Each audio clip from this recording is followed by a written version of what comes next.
It just flutters away. Here we are in the McLaren GT. All right, so here we are. We're gonna hop in the driver's seat view. It's so cool. Take you to heaven, I rock you and roll you like Zeppelin.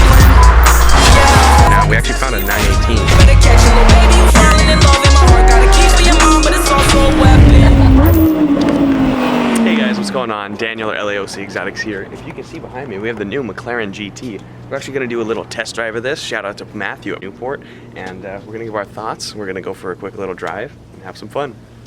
So here it is. It's in my favorite color, dark blue. And let me show you how the doors open. They actually open different than all the other McLarens.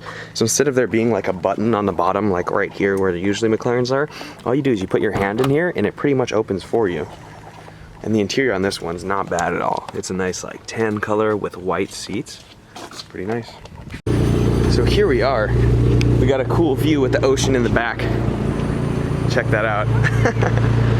Look at that view. That's so cool. All right, so here we are back in that McLaren GT. We just had Javier's for lunch. So if you guys don't know about this car, let's ask Matthew. Here he is, salesman. What's happening, guys? If you guys need a McLaren, he's your guy over at McLaren Newport Beach. So what kind of engine's in here? So it's actually powered by the 4-liter twin-turbo V8, sourced from the 720S. It doesn't quite make the horsepower that it does in the 720. This one's geared more for low-end torque. So like, as you can see right now, we don't need to tack this out. By about 3,000 RPM, we already have max torque, so it just starts to pull you right along. So this one's trying to be kind of the understated supercar, if you will. Okay. And it weighs more than any other McLaren. It is going to be the heaviest McLaren ever built. Curb weight with options loaded up like this, you're going to be closer to like 3,400 pounds. Okay. And what does this thing start at? So base price is $210,000. Nicely equipped with a spec like this, we're going to be right around the $250,000 range. And if you notice, there's going to be 3 kind of different segments with it. There's a base, a Lux, and a Pioneer. Pioneer makes it super nice, so it's all leather, hand stitched. Okay. And does this replace any of the previous models? Pretty much. So this is filling or replacing that car that was dropped a couple years ago, the 570 GT. If you notice, in the last couple of years, the only 570 version you could get was the S. And that original GT was a neat idea, but it didn't really work because the car itself was pretty small. The rear hatch opens sideways, so it's a bit awkward. Yeah. This one opens normally from the back. Plus, as some of you guys have already seen on the display, you can fit a set of golf clubs right behind us. Oh, wow. And here we are on Newport Coast. I'm going to show you guys what this thing can do a little bit. It's got a crazy little blow-off valve. It sounds a lot different than any other car with a turbo. So if you hit it a little bit and build it up and then let off, this is what it sounds like.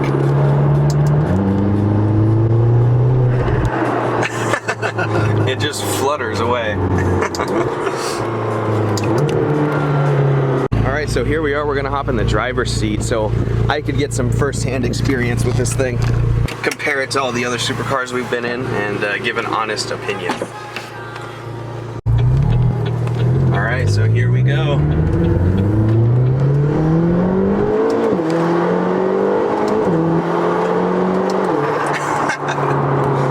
This thing's really quick. It feels so nice. The shifts are really smooth.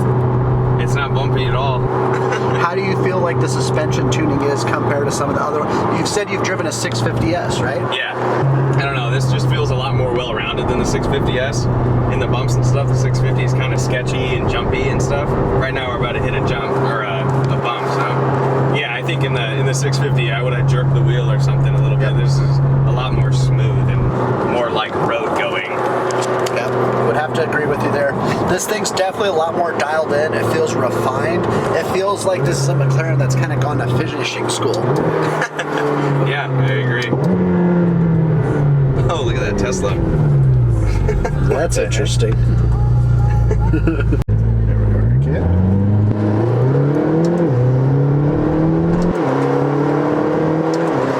I haven't even put my foot all the way down yet, and it's already really fast. Dang, it redlines at like 8,000? Correct. Oh, wow. Check out the sky view in here too.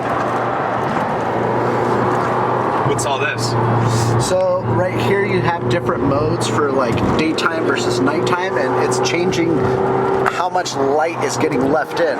So if you see, we really just lightened it up now. Oh, okay. I'm gonna go here. Oh. Yep. It's really cool. That's awesome. Yeah.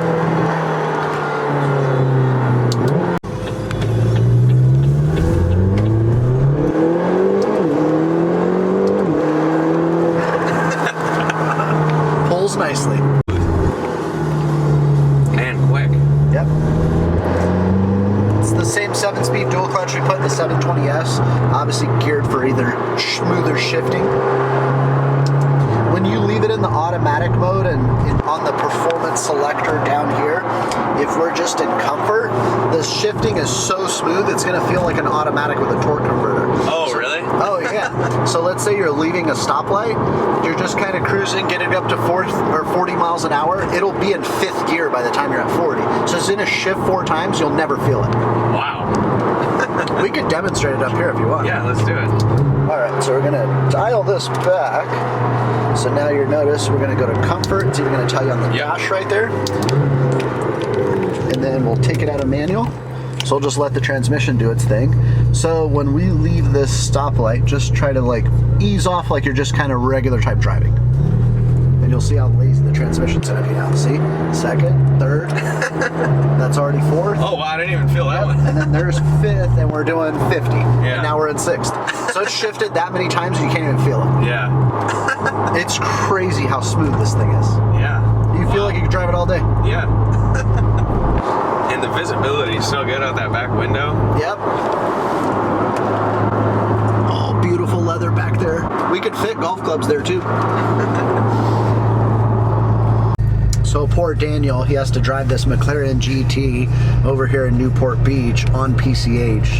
Yeah. Yeah, along the coast. What's it, like 70 something degrees outside right now? I don't know how you do it, buddy.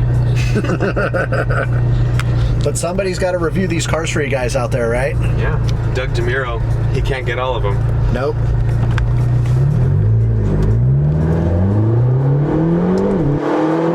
Oh, that was my friend Clay in that Golf R. Oh, nice. All right, so now we're gonna go hop in my truck and take this thing back to the dealership. There you go. Thanks, Matthew. No worries. All right, so we're gonna show you what it sounds like from the outside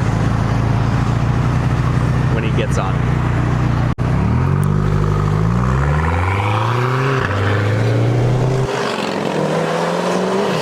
Oh, there he goes. I'm full throttle in my truck right now, by the way, and I'm not keeping up. Look how cool that thing looks on the road, right next to a Chevy Volt right now. I mean, just look at the tail lights, the exhaust, how low it is, the shape compared to these normal cars on the road. This thing looks absolutely insane.